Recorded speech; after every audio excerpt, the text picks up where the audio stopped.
one nation, under God, indivisible, with liberty and justice.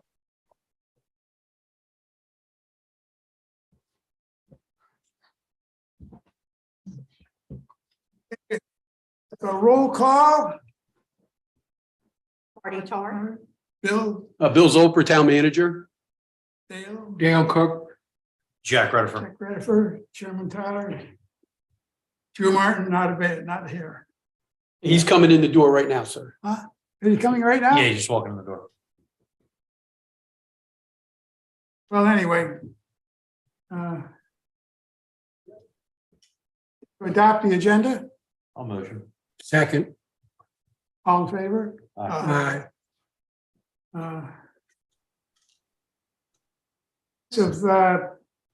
Of May 12th meeting. Need to be approved, those were submitted a long time ago. Did we make the change to the minutes? I only had a draft copy and there was something that had to be corrected. Okay. That I don't know. Well, What was the change that needs to be made? it was in the last paragraph where I had inquired about the Sunset Park Living Shoreline project to see if it included the entire marsh. And Michelle, who was here with CIB at the time, confirmed that it did. But she later corrected that and said it does not include the entire marsh. It only included Sunset Park. So the only person who knows that is true is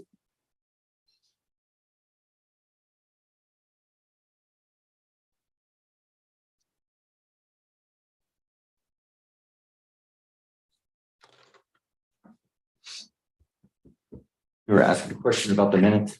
yes. Did you make that correction about CIB? Honestly, I can't remember. A long time ago. An email to you and Jim when I realized when she corrected her statement. You said you would make that correction, but I don't know where the minutes are at the moment. We don't have a copy of it. But we can't approve the minutes if it has that incorrectly We stated. could approve it with a correction. I was gonna say, can we make an amendment to? All right, I'll make a motion to amend the minutes. Marty, if you'd help us identify them for the record.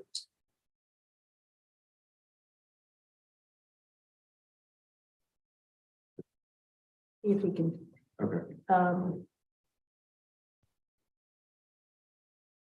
Michelle Schmidt. Okay. Of CIB had confirmed that the Living Shoreline project for Sunset Park included the entire marsh. She later corrected that and said that it did not, that project does not include the entire marsh. It only included Sunset Park at the end of Dagsworth. Okay, so I'd like to make a motion based off Marty's description of the correction. Subject if we can find that, if not, accept the minutes with that addition. Accept it as read, Yes, then I'll second it. okay, And that's recorded, so it Yeah. can be. yes, Because somewhere down the line, somebody's going to see that and say, what happened? I agree. And I wish it wasn't true, but it is, so we need to make sure it's factual. So it doesn't really matter right now. We can just go ahead and vote on the motion. That will include what is corrected. Okay, That the motion would include what is corrected in the minutes.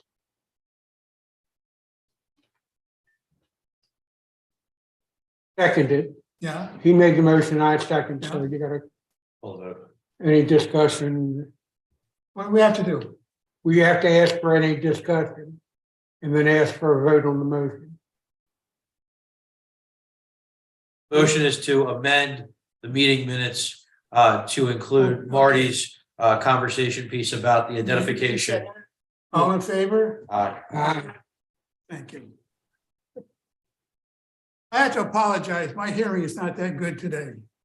You know, I have a cochlear implant, and I got another one thing over here, so I'm a little bit at a disadvantage. That's all right. Mine's bad every day, so. Okay. We'll speak up. All right, public.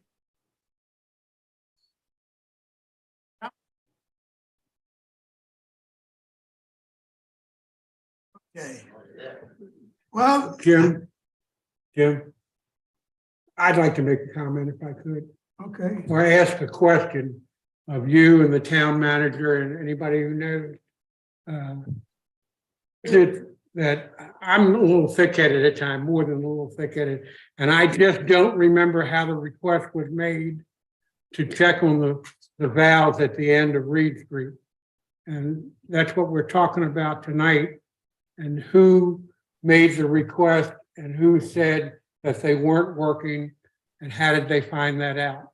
I mean, it may have been us that did it, I just don't remember. You said on what street? End of what street? Reed. Thank you.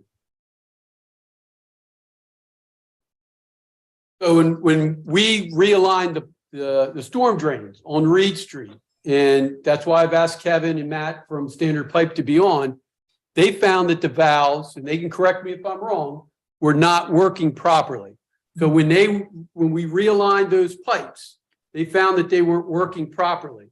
So I'm coming back before you today to say, I'd like to have Kevin and Matt explain that and see if you want to provide the funding to fix those flaps after they've explained why they're not working. So the request is coming for me based on all the stormwater lines we're doing around town, either replacing them or relining them. We still have one small phase of that left, and that's on our list that Jim and I discussed last week. But that's why we're going to be talking about the flaps today.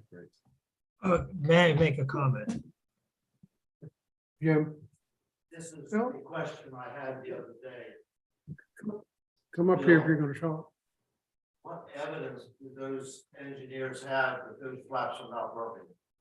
So I would say we hear from Jim Dedes, who's got some more information on the flaps, and then we have, at the chairman's request, we talked to Standard Pipe and we talked to Kevin and let them explain why they think the flaps aren't working, and hopefully that would answer your question. Jim? Okay. Can you all hear me properly? Yes. Okay. Well, what I want to bring up is some time ago when we were doing the cleaning out of the storm drains and relining the pipe, we ran into the problem. We realized that there was a problem with Reed Avenue, the going by the dunes into the water, that the flaps weren't working. We weren't sure at that point. We assumed it was done because of the sand having backed up.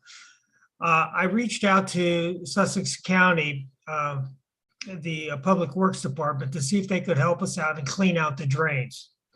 And hopefully that would stop the problem. Well, they came out and they couldn't get through the flaps. They were totally stuck.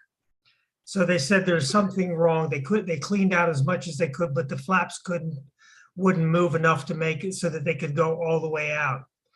So as it turns out, their equipment got stuck in the storm drain itself. So they had to back it out and they gave up. That's when we got a hold of, I guess it was Remington and Vernon to help us out a little bit and take a look at that. That's how we got Standard Pipe Services to take a look at what was going on. And we realized that we had a bigger problem over there than what we thought it was. That it was just not, it was not only the flaps, but it also had to do with the water coming in and nothing stopping it. And we had the riprap brought in. So we've had nothing but issues with that. And apparently they're stuck again. So whatever happened didn't work. And we asked Standard Pipe Service to take a look at it. And they did. And I guess we can turn it over to either Kevin or Matt to respond as to what they discovered. And I can, thank you, Jim and Bill. I can, if you wouldn't mind, I can go back and give a little bit of history for the benefit of the commission. And then turn it over to Matt of SPS to get into the specifics and the details of the flat valve situation. Again, just for historical purposes, we were tasked with coming in and cleaning the various pipes, which included Reed, McKinley, Portia Rodney, Bayard, and so forth, in the various, what we're calling the pilot, the pilot one area of the town of Dewey Beach. During that time, when we cleaned and assessed and repaired and replaced, especially on McKinley, the various areas, there was an ongoing project. It was, I believe, and I got the as-built here on for Reed Avenue from Rummel, Klepper, and Call, where they were redesigning and putting in a new what I call, they sistered a box culvert in it adjacent to the existing culvert, and then put in 3 new outfalls and redid the gabion and the beach replenishment at the end of Reed Avenue. And part of that scope was 3 30 checkmate valves, which were inside that box. They were internal valves. And actually, talking with Jim and Bill and coming before the commission, we thought, what a great opportunity. We're going to reline and upgrade the pipe system, the drainage pipe system on Reed Avenue, and tie into a brand new outfall, 3 outfalls with valves that were done under another project. So, which we did. However, and I'm going back, Bill, correct me if I'm wrong, this was kind of right pre-COVID, during COVID, all this was kind of 2019, 2020. I think a lot of this work was being done. I know the plans were approved in 2018. So during that winter, a nor'easter came in, which really plugged up those check valves. And that's what Jim was alluding to, where first Matt of SPS came in, cleaned it to assess, what was going on. We videoed it, so we do have that, as well as then Sussex County came in and performed the same thing. What we're finding out is, because the valves were built and installed inside the chamber and not on the exterior of the pipe, there's no way to prevent any sand that's infiltrating past that riprap and gabion and stone from clogging those valves and keeping them shut, which means our pipes that are relined that runs down Reed Avenue can't exit into the bay. Conversely, if we were to remove those pipes, and Matt did discover this when SPS did their cleaning and assessment, determined if we could remove those valves, which are stuck shut, and put them on the end of the pipe, not only can we make them tidal so they'll open and close based on tide, but if there is a problem, we can get to it, we can see it at the end of the pipe, and we can address it, as well as modify the gabion or riprap configuration to prevent as much as possible any backfill sand from a storm situation coming in and getting into the boxes in the first place. We tried under the first contract to do the best we can with cleaning, making them operable, and to no avail, because the fact that they're built in an interior box, we can't A, see any problem, and B, any sand that does get in there is going to prevent them from operating. We concluded that it was not a optimal design. We feel that putting valves, tidal valves at the end where you can see and address any maintenance is better, and then in conjunction with a better riprap configuration. Again, this was never part of the original scope of the relining. We thought doing a cleaning and a better riprap configuration may solve the problem. As Jim alluded to before I started, that was not the case. So as we presented before the commission, I think roughly within a year ago, definitely within a year, we wanted to go best case scenario, least expensive route, maybe reconfiguring, cleaning, reconfiguring the riprap would solve the problem, to save as much money on the town as possible. But we're finding out that it's probably going to end up causing more problems and cost more down in the long run than just removing them from the chamber, putting them on the outside and making them where we can see them and maintain them at the end of the pipes versus being in the box. So that's where we are today. We actually, when Matt was out there and did the cleaning, we did as far as the tourist season opening up. And we wanted to button down that area until we can reconvene and approach this from a better direction, which brings us to today. So that hand off and get into the specifics of what we're proposing and the cost involved to Matt of SPS. Ken, can we ask him questions? Sure. Yeah, this is Dale Cook. I'm far from knowledgeable or as knowledgeable as most of the committee here on all of this, but in general, when was the last time you all, I hear you talking about a year ago, was the last time you all had checked on those valves? When was the last time you were out there? I would say probably, Matt, can you speak to that? I want to say March and April. I believe we sent the invoice out in April, so I want to say we got started in March. Of this So year? it was March or April of this year that Mhm. you were out there?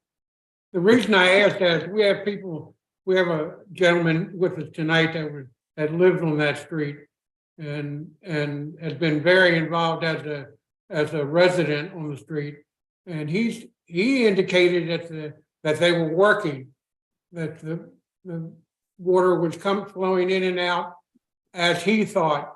Now, that doesn't make him an expert or me an expert, but can I get him to ask some questions while we've got you on the line here? Okay.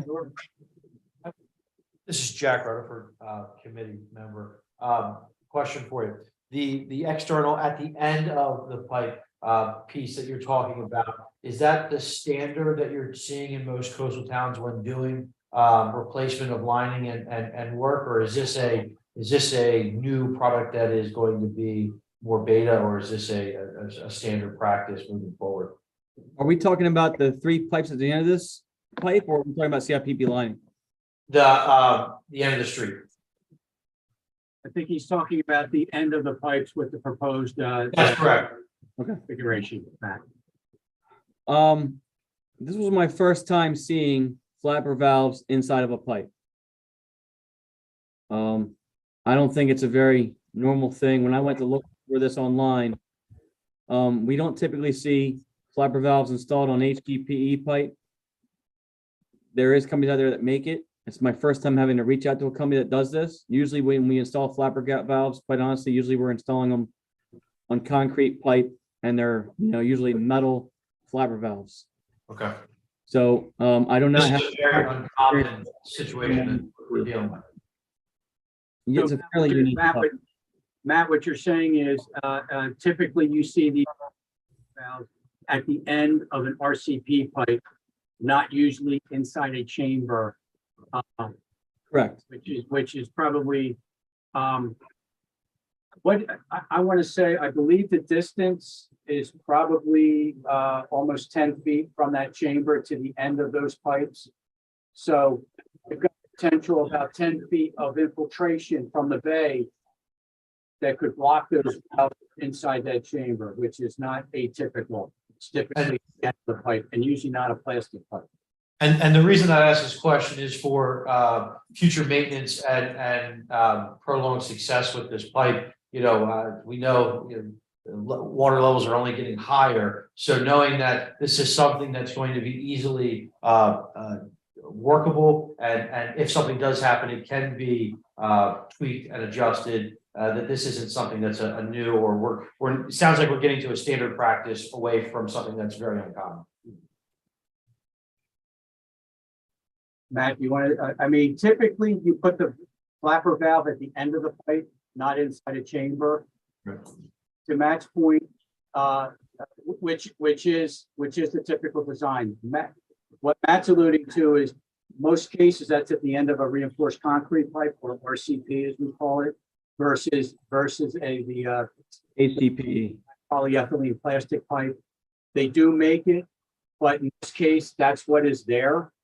And what we found a company that will accommodate and create a 36-inch valve that will fit on the end of that.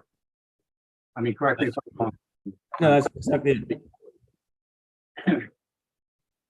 But Matt, I had one other question for you. This is Drew Martin. Do these type of valves, are they affected or function worse, better with less water pressure? The elevation on the street is really low. I'm just curious, we don't get a lot of run off of the street because it's so close to the water level. Will that affect how the flap works at all? And should we look at a certain kind of flap based on that?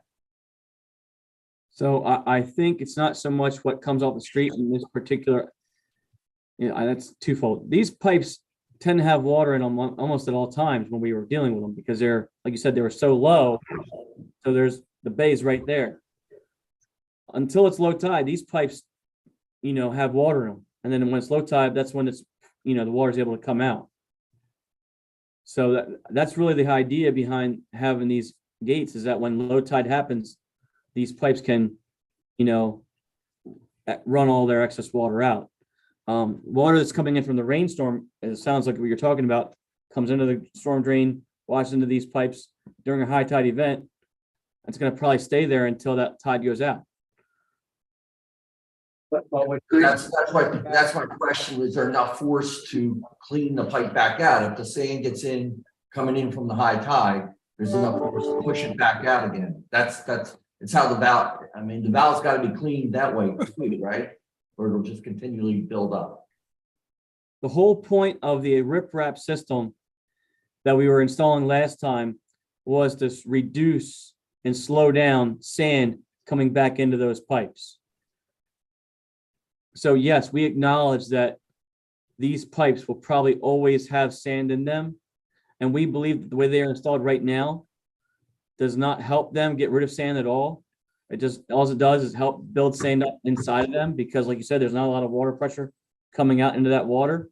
So what happens is low tide happens, sand floats up, sand washes in, builds up over time, especially with these gates being blocked, So we believe that once you install the riprap system that we all decide on, then you're going to be able to have a system that actually works pretty efficiently, and then that way you can clean it much easier on some type of annual, biannual, or whatever basis that you come up to. If I could chime in, the other advantage too is having a flapper valve on the end of the pipe until you get that any head or pressure that will open them up at low tide to expel any water. As the tide comes up, the valve will stay shut and prevent the water and sand coming back in. By having them on the inside and having, up to a 10-foot, 6 to 10 foot of pipe, outfall pipe before it gets to the chamber, that's an opportunity for sand to fill up that chamber, keep those valves closed so they'll never open. It's harder to clean.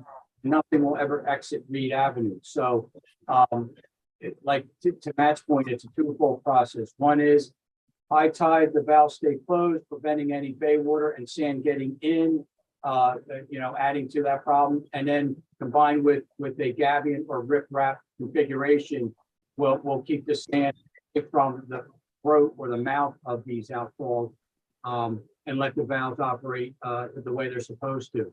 But should they not, you can at least see it, identify it, and maintain it versus having it not seen and then discover it when trying to video the pipe. And again, as I said at the start of the meeting, this was brand new construction that we thought we were tying into, and not part of the project. Now it is, and as I told Bill and Jim, this is actually developed into its own project that needs to be addressed the right way. And we feel the way the valves are configured now is not the correct way, and it's not helping. Kevin, can you supply pictures of the valve that's being proposed? This is Jim Tyler. Yes, I heard you, Jim. All Matt, we have is,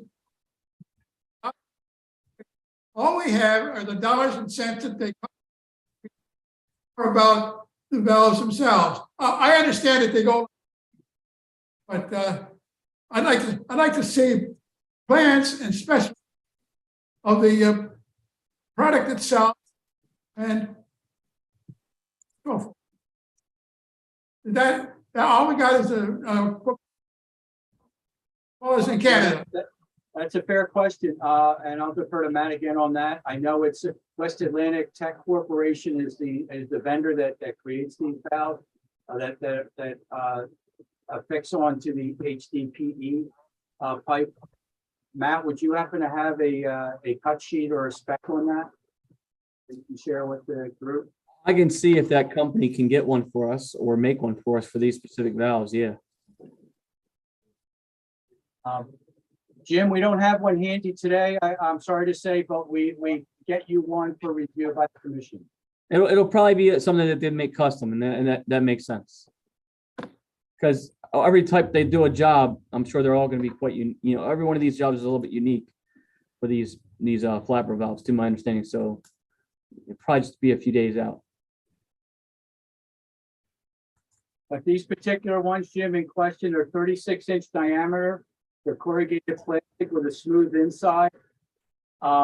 It's a customer plan for a flapper valve to hang from the end of that existing pipe. This company that Matt researched has done this in the past to work with an existing plastic pipe. And again, to keep costs down, we're trying to work with what's already there and trying not to reinvent the wheel beyond what we're already doing. We thought the measure we did earlier in the year and toward the end of last year would have been enough, but it is not. And as a matter of fact, what Jim said, it's becoming more of a maintenance issue instead of a less of a one. Kevin, do you have an estimate of installed cost? Right, and again, I'll defer to Matt, but I know I shared this cost. The three new valves in question are $20,252. That's for all three. And I do know that there's installation and then the riprap or gabion configuration work on that. So Matt, I'm gonna ask you to weigh in on that part. So we had mobilized this job site this past spring. And when we mobilized out there, we had a vac truck. Okay, we had a TV van, say 4 laborers and an excavator. And the purpose of that was, and on a dump truck, the purpose of that was to clean out the sand from inside the pipes that was building up. We dislodged the gates, made them operable again. We installed the riprap, or started to install the riprap for the most part, most of it that we were planning on to, per the sketch that we designed the prior year.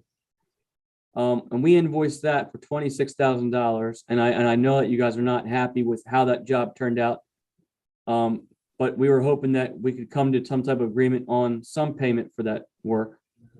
Because on the 4th day, it was kind of decided between everybody, to my understanding, that we want to change the riprap here because we think we could develop a better riprap plan. And then the storm came in on top of it and washed out some of the stuff after we installed it. So that doesn't look too good on us, and it doesn't look too good for Dewey. I get that, but it was a lot of effort that we put in there initially. That's the first part.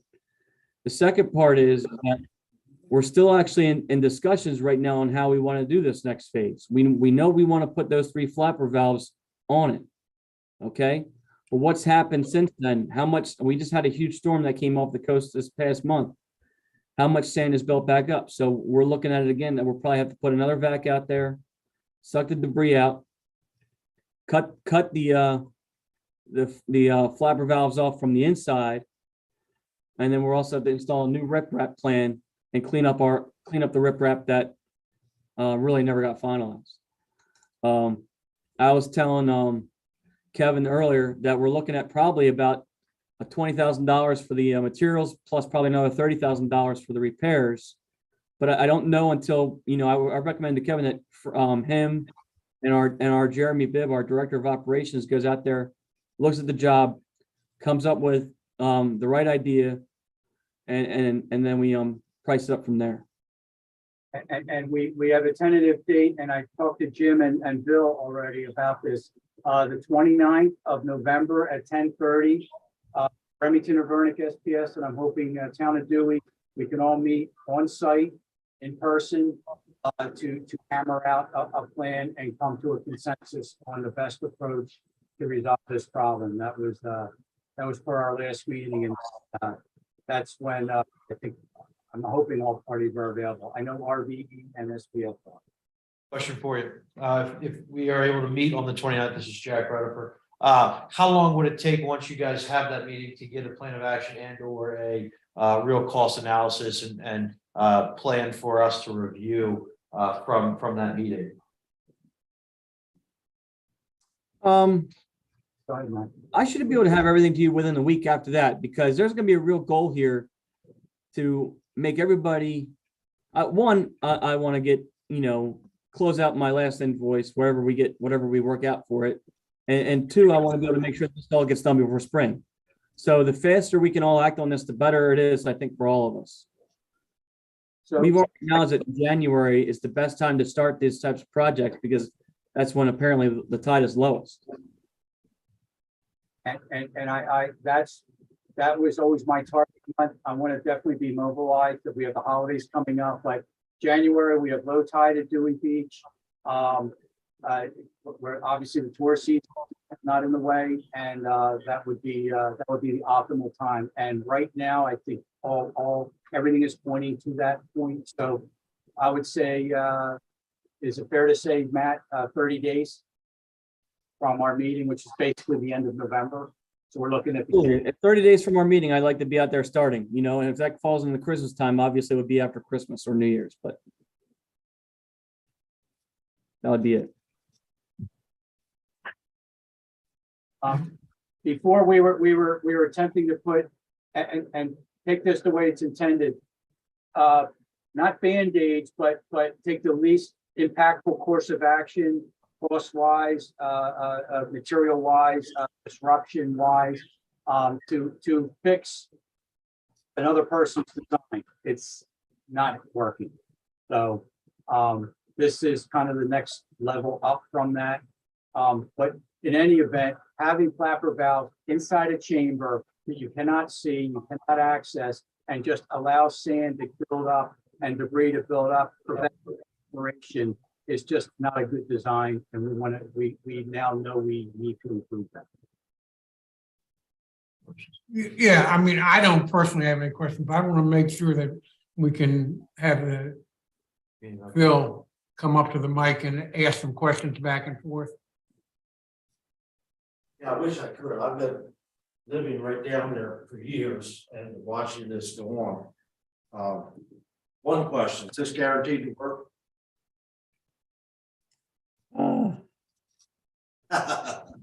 I don't know. Here's another comment I have. You said that sand is causing the problem with the internal flap right now. And what if you could put riprap around there to keep sand from coming in, why don't we do that? I have not seen any bay water come into Reed Avenue for 2 years, unless it came down from McKinley Marsh during severe flooding.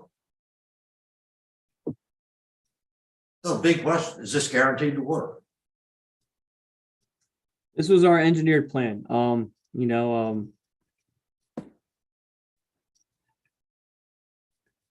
I don't know if you can guarantee something like that to work. I mean, I think it would work definitely better than what we have out there right now. Let me just give an example. Del Dot engineered a design, came out there, and it's not working. We know why it's not working. We know, so we identified reasons why it's not working, and this is what we came up with. How do you know it's not working? Because when you said that Delta came out there and it was sealed shut, I already knew that it was sealed shut because I had to unseal it myself 2 different times. My first time I unsealed it, just to clean the pipe when we first had this job. This pipe was sealed shut. And then we had to come back out. And then we noticed, and we unsealed it. And we put the riprap in, and then Delta comes back out after that, and it's sealed up again. So now you got 3 different times it was sealed up. And we never really finished our riprap idea, but it was determined halfway through installing a riprap that it wasn't the right way we wanted to install a riprap. The reason why we're recommending the site meeting is to identify the best way to lay this riprap out so that we can prevent sand coming in there again. If that's talking about putting riprap right up against the pipe, maybe you're right. Maybe that does. I think that'd be worthwhile to try first, because I can tell you, I have not been able to detect any bay water coming up from those pipes in 2 years. And I test it every time it floods. Thing that keeps water from leaving Reed Avenue is high tide. It's 1.5 feet above sea level there. The pipes are even lower. You have high tide, it's got nowhere to go. I don't know, Kevin, don't I have videos already and pictures showing me those pipes are underneath the water? Yeah, actually, Bill was able to share with me some pictures at the end of Reed. At one of the recent storms, Bill, that was probably within the last month and a half, 2 months ago, that showed some standing water. As a matter of fact, I know the last time I was in the town of Dewey at our last meeting with Chris Fazio,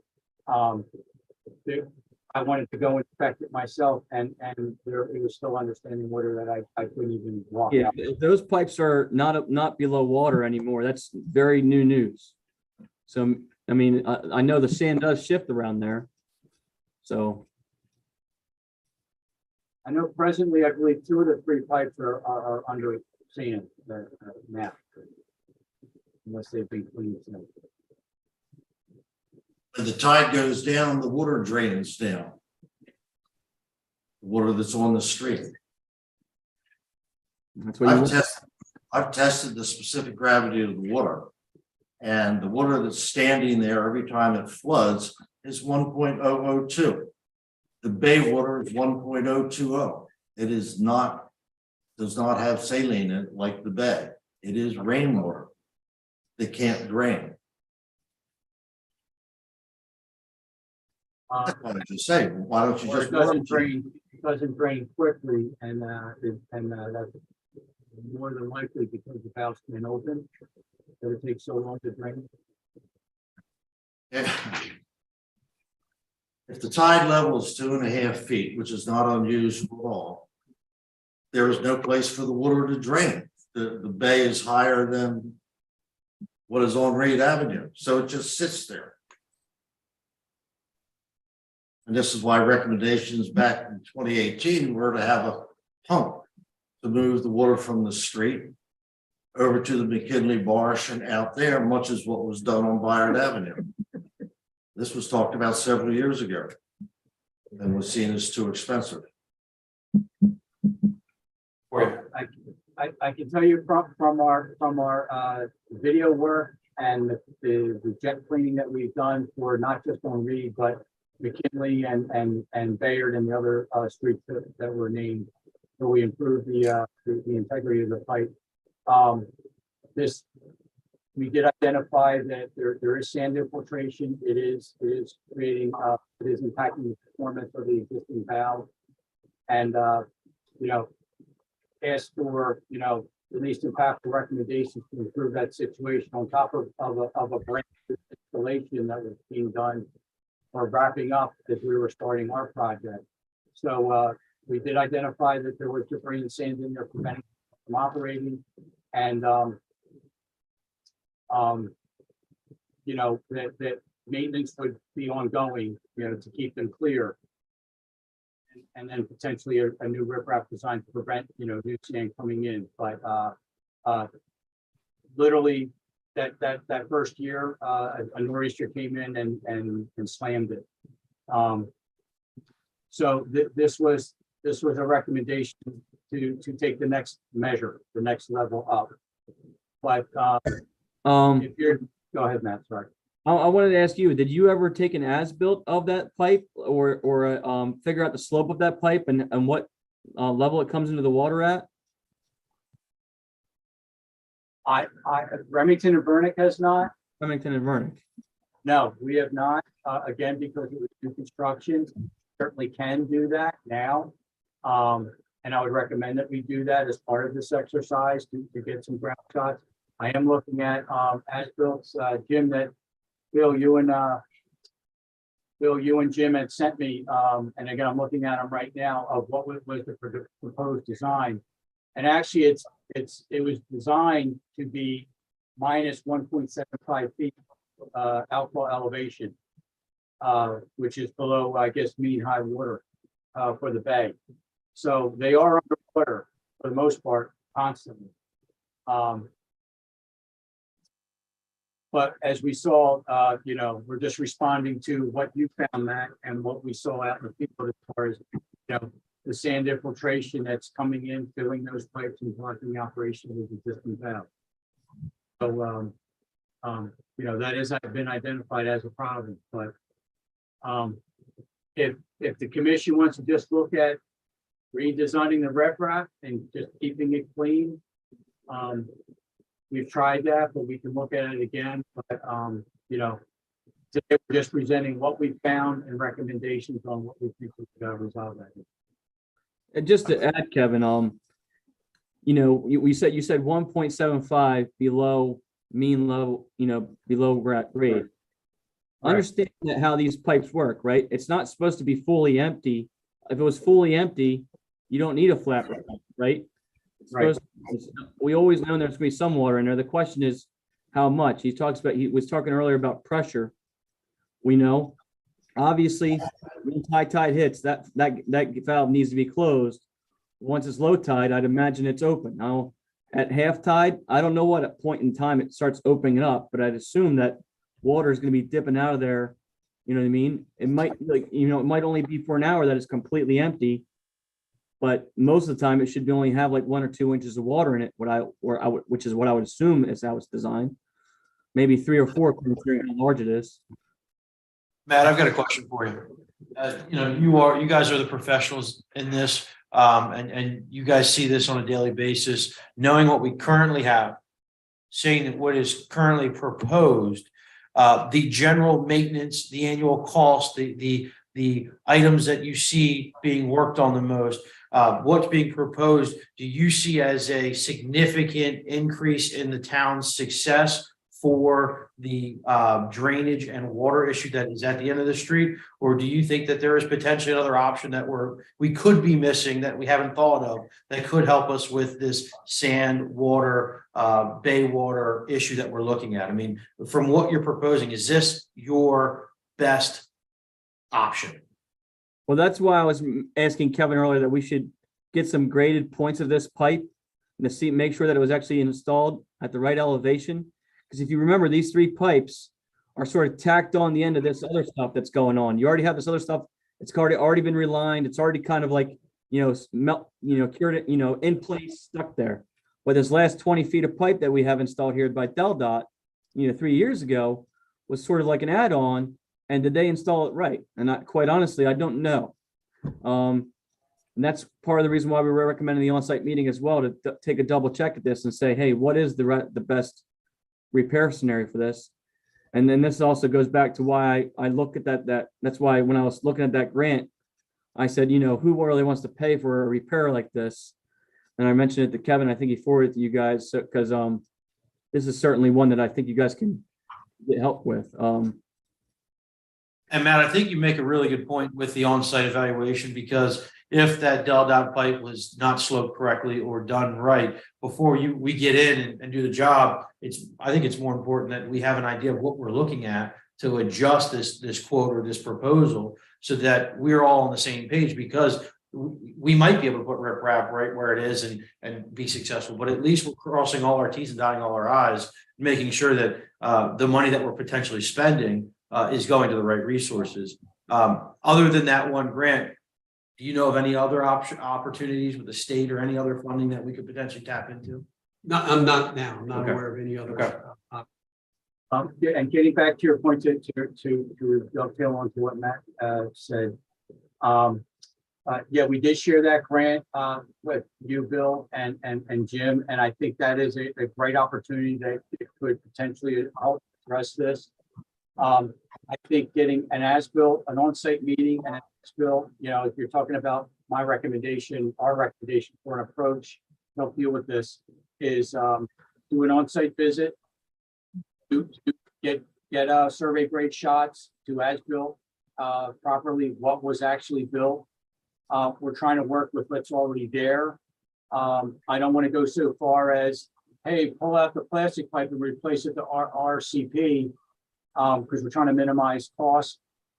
We may go there. I'm not saying we're going there now, but I can tell you, having valves on the inside in the chamber box is not the best approach. Putting them at the end where you can see them, maintain them. They'll close to keep stuff out and open when the head pressure pushes them open to let that rainwater run out, provided that the grade and the elevation are properly set.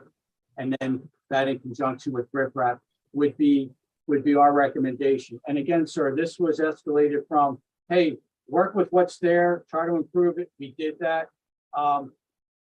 This is the next level, but getting back to what Jim said in the beginning of the meeting, you're never not going to be jetting this out. You're going to constantly be doing several times a year, whether it be a shared agreement with one of your neighboring towns to have a back truck come in or a jetter truck come in and keep those pipes clean, those outfalls clean, 2, 3, 4 times a year. That's also going to be part of your maintenance going forward. It's just like changing your oil in your car. You got to do it every 3. And Standard Pipe is obviously happy as well to work up a maintenance plan with the town where we clean out whatever you think is best to clean out on an annual basis. You said twice a year or something like that. I'm not sure how often it really needs to be until, you get started on it. I would start with maybe twice a year and then maybe you're able to move down to once a year, if things go right. And especially identify when storm seasons are, like when your nor'easter rips through, go out and inspect it. But I heard the gentleman earlier say, maybe doing another Bayard pump. I don't know if that's in the town's plan to do that. This obviously would be cheaper approach than that. But that has to be part of your maintenance plan, keeping those things clean and operable. And you certainly can see them at the end of the pipe exposed and the way they are configured.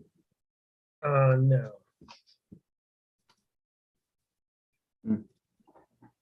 Coming down to, you just keep going back and forth here, coming down to an on-site meeting on the 29th and getting some facts while we're there. Decision there or after that time to either move ahead or have a meeting move ahead. I mean, unfortunately, government is that way. You have to publicize it, and if you're going to have a vote, and tell people you're going to vote so they can come in and complain if they want to. That's unfortunately the way government works. Well, and the other good thing about that is it gives us an opportunity to, like I said earlier, cross all our T's and dot all our I's, because there might be an option out there that potentially, again, you guys are the professionals. By day I'm a realtor. I know real estate quite well. I don't know much about piping and all that, but what I do know is we want to make this town the best it can and not make water and sea rise. We don't want to push it to somebody else's backyard. We want to take care of the issue at hand where it is. That's right. The best we can, because we can only do so much and we only have so many dollars to spend. So we want to make sure that we do it the right way for our members of our community. And I think that the 29th on-site evaluation is probably the best so that we can understand where our funds need to be allocated. I would concur with that, sir. And that way we can probably get some preliminary numbers for those as-built, the survey shots by then. Matt can probably get a cut sheet maybe of what these valves look like should be that way. But certainly, we know it's not working now, and we try to, and again, getting back to that first description of put a good Band-Aid on it, if you will, and just try to improve and fix what was already installed, which was brand new at the time. That's that's not totally effective. So let's kind of drop back, regroup, get all the meeting of the month together on site and come up with a plan, because this is now turned into its own project. Start out, it needs to be there. Question. I have a question and a comment. Matt said something earlier about the design that Del Dot had designed for the flaps. Is there any recourse, the poor design? It's actually centered in the bays, I think, designed and installed that, right? Yes. Yeah. yes. Okay, They're saying Del Dot, but it was actually centered in okay, the base. all right, so I guess there's no recourse. I was just, Well, we I had, thought a bad design, maybe somebody, would Would help. help with the expense of putting in something that their faulty design did not work. It's a thought. Well, I think Jim and I, excuse me, we pursued that, Bill, if I recall. We tried to go there. I'm not sure what recourse we had, but as a kind of like a plan B to that is these grant opportunities for stormwater management that we thought may be effective in trying to offset, a lot of that cost if possible. Kind of Okay, and the other comment I want to make, if you're talking about putting a pump at the end of Reed so that it can pump water up because Reed is the low point, so you would be pumping water into the marsh. The marsh is completely eroded at the bay anyway. That water, pumping water into the marsh is a really bad idea. I don't think the pump idea was I'm confident that's not one of the approaches the town, and I'm speaking for Bill and Jim, I apologize, but I don't think that was a super popular solution. Well, it won't be popular with me. I'll have to put my body down on the street, I guess, to block the bulldozers. Let me just say. Marty, are you talking about pumping the water over? Was offered earlier about putting a pump at the end of Reed, to pump water into the marsh. and she's saying she doesn't want that. I don't Right, want right. it. Like I I said, I'll agree. be laying. I on the agree street. too. But again, I think the gentleman that came to the microphone earlier had mentioned that, and I don't know if that's a popular idea. I think avenues to pursue before you go there. Let me make a comment on that. I remember when we were looking at the stormwater master plan, that was a discussion that came up very early on. And I think it was Cotton Engineering that brought that up. And I was filling in as an acting town manager at the time. And I remember discussing it with Mike, and the logistics of doing that and ripping up the street were just astronomical. And the issue really came down to, would we be transferring a problem from one area to another area of the town? And we kind of nixed that. We thought that was just not plausible, at least at the time. Well, So- and go ahead. Go ahead, Marty. The other thing is that, I've got history, and the history of those pumps at Bellevue, we didn't have the flooding in the marsh that we do now until those pumps went in. That's my observation. And I live by it and see it on a regular basis. Just Daily. trying to wrap up a few things. We're definitely gonna have a meeting on the 29th. Is that 29th of this month? of November? Yes. Well, let me, I thought that initially that meeting, may I interject? I thought that was meeting really between the engineers and town staff. But if the infrastructure committee would like to come, or maybe two, not the majority, but two members came, that would work without causing, having to advertise the meeting for the infrastructure committee. That's, We, I'll be just coming back from Maryland. I would, actually, I prefer.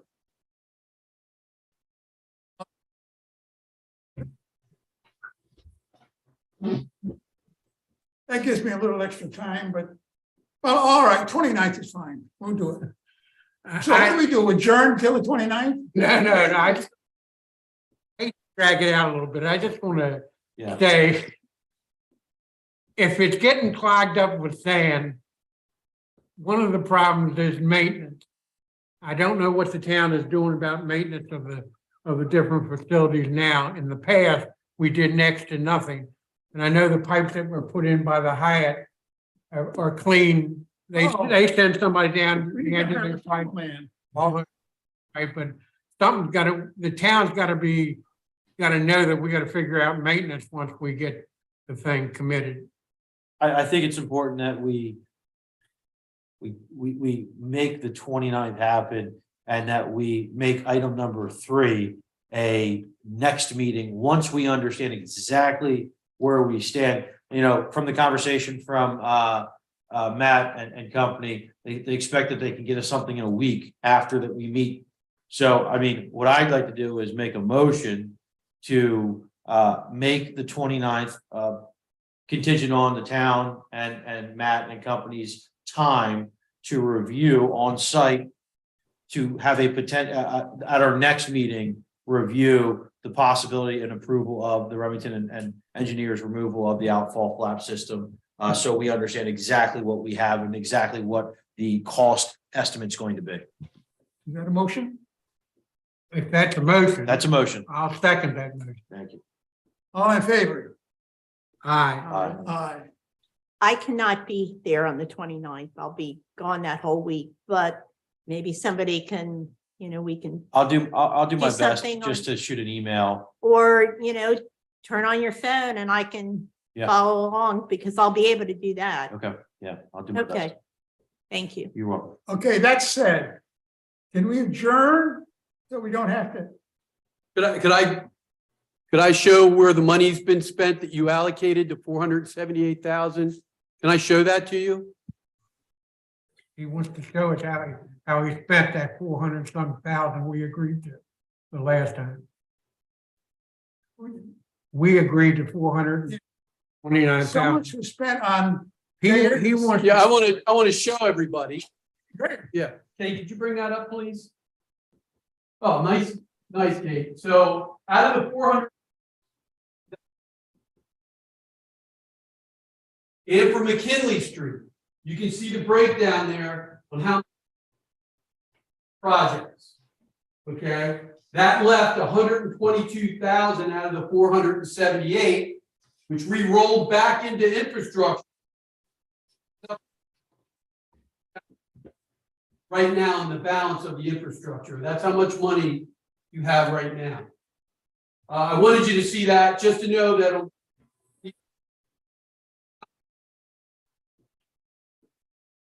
Okay, we just didn't spend it all. We had $122,000 left over. Okay, and then there were also just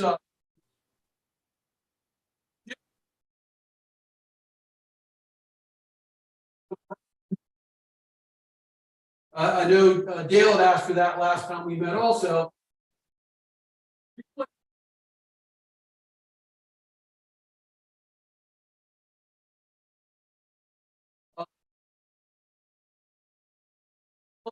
Where it's separating Remington and Burdick, they know they need to come down. That has to be fixed because the water is getting behind the wall at the pump station. That's got to be done.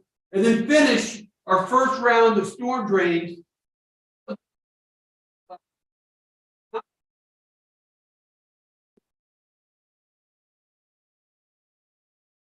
That need to be finished up. And then I'd like to have Remington and Burdick come down south of Rodney Street, because phase 1 was Rodney Street. I'd like to have them come down and look at Dickinson Street, Lake Street, and Collins Street, run their cameras through them and see which ones need.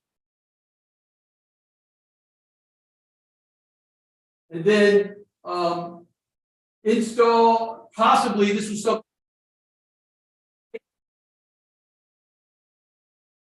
The water that sits on McKinley Street before it gets down to Hayden and before. That's one of the issues there. And from 2017, the estimate that I had based on the report that was done in 2017 was approximately $141,000 to install pavers. Now, that was in 2017. I'm sure it's going to be if you decide to do that. And then the last thing is with CTF fundings to change the crown on the southern end of New Orleans Street on the bay side. There's a lot of water that sits from Lynn Winkler's residence in the middle of New Orleans. Working with the state to obtain some funding from the CTF funds, and I think I've talked to one of the representatives, CTF, a person on their staff, and I think I'm going to be able to get that. But I just wanted to kind of give you an update on where we are. Prioritize what's going forward, but really it's up to you on how you want to spend the money or recommend spending the money to the commission. Thank you. Are you looking for a vote of approval of your priorities or 6 priorities? I think we should wait until the next meeting after the 29th. So then maybe number one, maybe you feel it's not a priority for this. Maybe, or maybe it still is. But maybe after you look at on the 29th, then you look at these. And maybe you want to think about them or ask me some more questions. I think you bring a good point up because for number 5, that one, is interesting because of cost of life today. To see what else permeable opportunities are out there, just because how expensive life is. So I think it's interesting to review after the 29th, figure out what it's really going to cost us, and then have a flow sheet of objectives that we want to hit. That's all I have, Chairman. Well, okay, well, where do we stand on this? So on that, I think what we do is we meet with them on the 29th down at the end of Reed Street. We have a meeting with them. Once they're done looking at those pipes and evaluating, talking to whoever's there, Yeah. then they give us an estimate on the work and the equipment and to do it all. It's probably going to be, I don't want to say how much I think it's going to be, but it's going to be, more than that right there just for the valves, for the flaps. And then we come back and have a meeting in December sometime and we discuss it and then we vote on it. And then you can vote on those priorities also. Okay, all right. I mean, And the nice part with that is we'll have a full worksheet of the true cost rather than shooting from the hip and approving something that we don't know how invasive or how large or small it's going to be. We're going to have a full idea of what the real cost is. Yeah, okay. That's important. I mean, Jim, do you have anything? Jim Dedes? Can't hear you. You're muted. Now I'm unmuted. Just a comment, we are looking at options for getting some sort of an agreement with either the county or the state or our neighboring city, Rehoboth, to help us with maintenance in this area. So we are not just sitting on our little derrieres, but there is some work being done in that area to get some work done. So We had far, Rehoboth, we had Rehoboth come out. They came out and did some work on Anchor's Way for us at no cost. Rehoboth came out to try to help us out. The county came out, as Jim said, on the end of Reed Street and tried to blow the sand out for us, and they couldn't do it because there's so much sand in those pipes at the end of Reed Street. right. And also the city of Rehoboth, their public works people did come out and look at Reed as well. And they also couldn't believe that the flaps were 10 to 15 feet inside. They just didn't understand the rationale behind that. Who was that, Jim? That was, I believe the director of public works, was that Kevin Williams? That came, or Keith? Kevin Miller. But either way, he came out, and also their head of public works, their head engineer came out and looked at it, and he also agreed that if the flaps were in there someplace, that just didn't make a whole lot of sense within the drain pipe itself. I have one last question, and this is for probably town manager. Accountability is really important. It'd be really interesting to get a synopsis or some type of conversation from Del Dot or Inland Bays on why they did what they did, and to see if there's any type of recourse is a strong word, I think, help or lending of funds or some type of opportunity that might be out there. The worst, Certainly wasn't Inland Bays, it was their contractor. right? So, but who designed it? That's right. And why was it designed that way? And is there anything that can be done? I mean, because Inland Bay, whether it's just like if it's a builder, they're going to subcontract the entire build out. But somebody, I don't want to hold somebody to the stake. But the worst that we're gonna get is the word answer is no. But if they're willing to say, you know what, we were wrong. I mean, it's hard for people today to say they're wrong, but hopefully we can get at least a conversation because it'll help us get moving forward. And I think that's important. And again, I don't want to hold anybody to the fire and have a stoning, but I want to have an idea of how we prevent this from happening. Or it can happen. It will continue.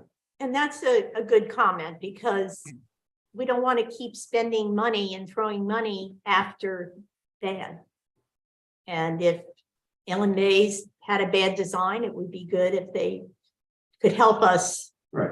in some fashion to maybe get some money toward the Resources, repair right? of, I mean, yeah. yeah, toward the repair Maybe of maintenance. bad. Who knows? Because at the end of the day, if we're hoping that We have had that discussion with Inland Bay some time ago.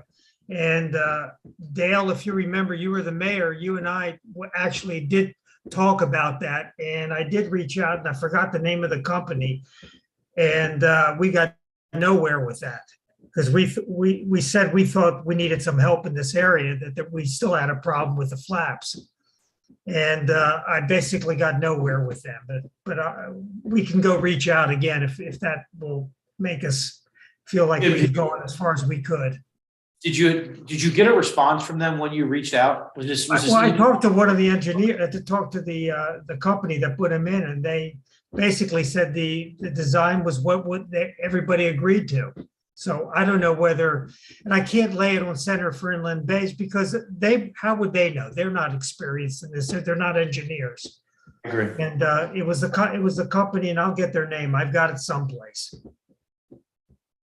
We'll follow up again.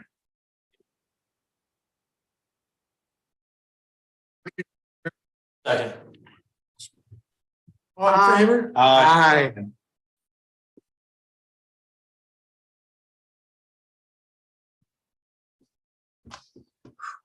Horrible. So I think I'm done for today. I'll see you guys on the 29th. Take care.